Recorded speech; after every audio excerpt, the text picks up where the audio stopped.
Hi, my name is Felipe. Welcome to my channel Awkward, where we give the tools, skills, and knowledge for parents to have the courage to answer awkward questions about sex, sexuality, bodies, feelings, emotions, and everything in between.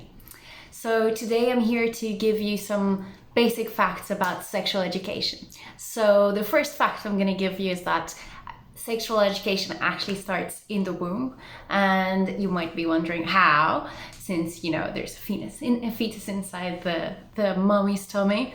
So basically, because sexuality is really how we relate to ourselves, our inner world, our thoughts and feelings and emotions, as well as our outer world. So how we relate to other people and to our environment in general.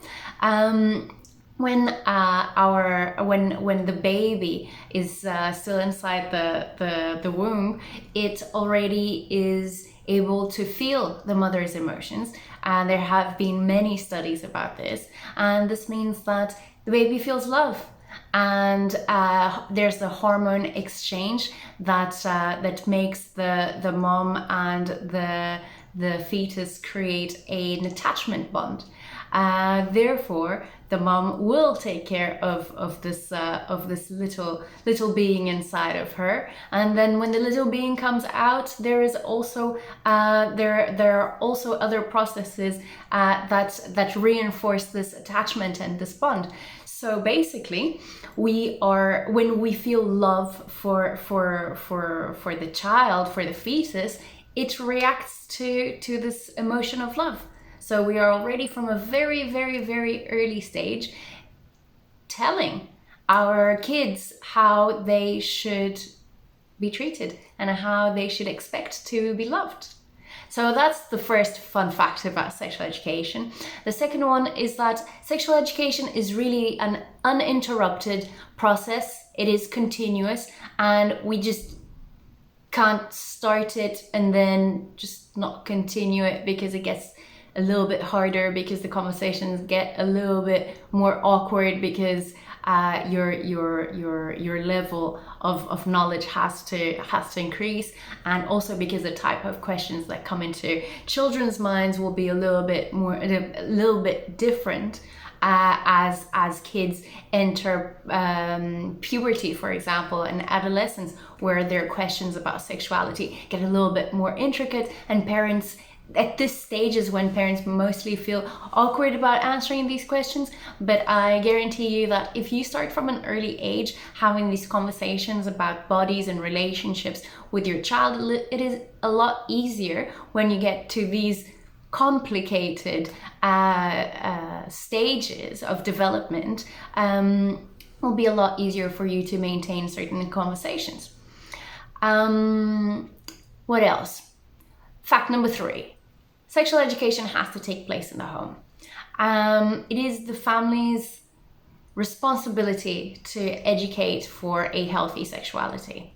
And why is that?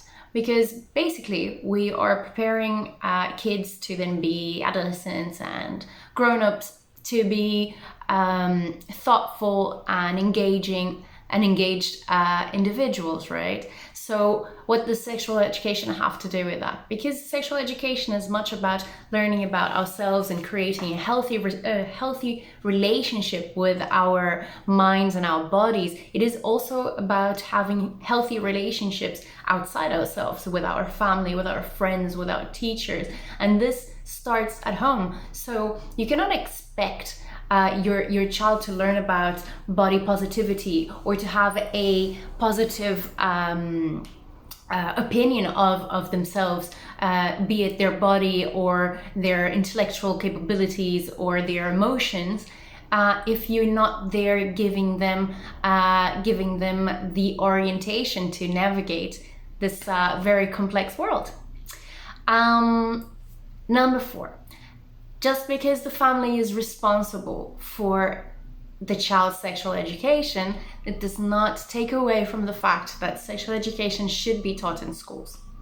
Because the sexual education we are going to get from our parents, as well intended as it will also be biased with our own family values. And it is important that we have a new generation of children that then will grow up to be teenagers and adults that have been exposed to a mindful and comprehensive sexual education curriculum that does give them fact-based information, and that also accounts for those parents and families that are a little bit more reluctant to give sexual education. And this reluctancy can come, I don't feel it comes from a place of I don't want my children to know, especially when they're a little bit older and they're pre-teens and teens.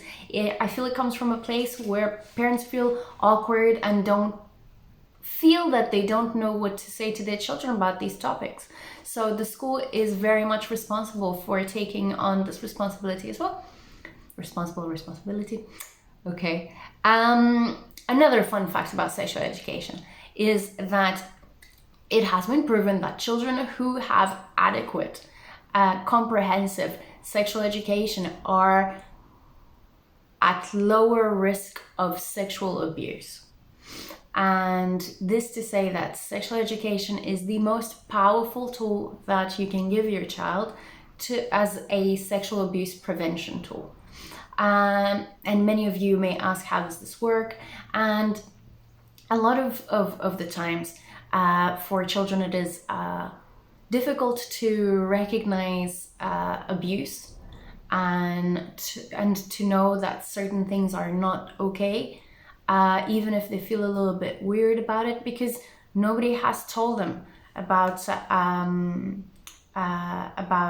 what is consent, what is that they are allowed to say no to adults, for example, that they are allowed to not want to be touched and not want to be spoken to in a certain way.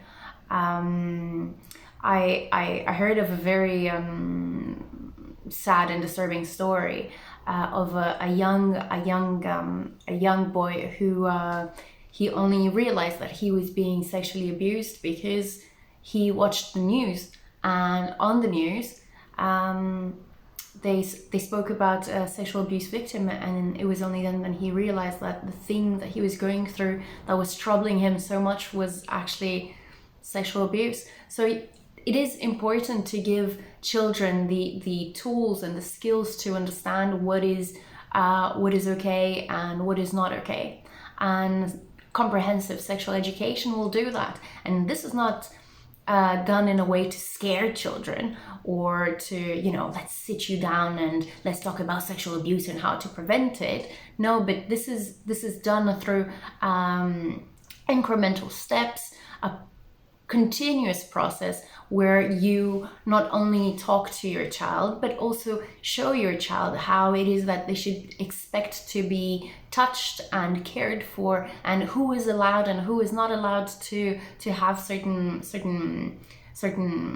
behaviors towards them. For example, you will decide who should change your child and who can bathe them and in what circumstances. And this is what is meant by teaching children to be more resilient to abuse. Also, abuse, especially of young children, tends to be reoccurring. And the reason it is reoccurring is because a lot of the time children do not tell anybody about the abuse for many reasons. One of them is not understanding what is going on. The other one is being scared of telling their parents. So here, what you do when you are giving a comprehensive and mindful sexual education, you are essentially forging a bond with your child that is based on trust and open communication. Thank you.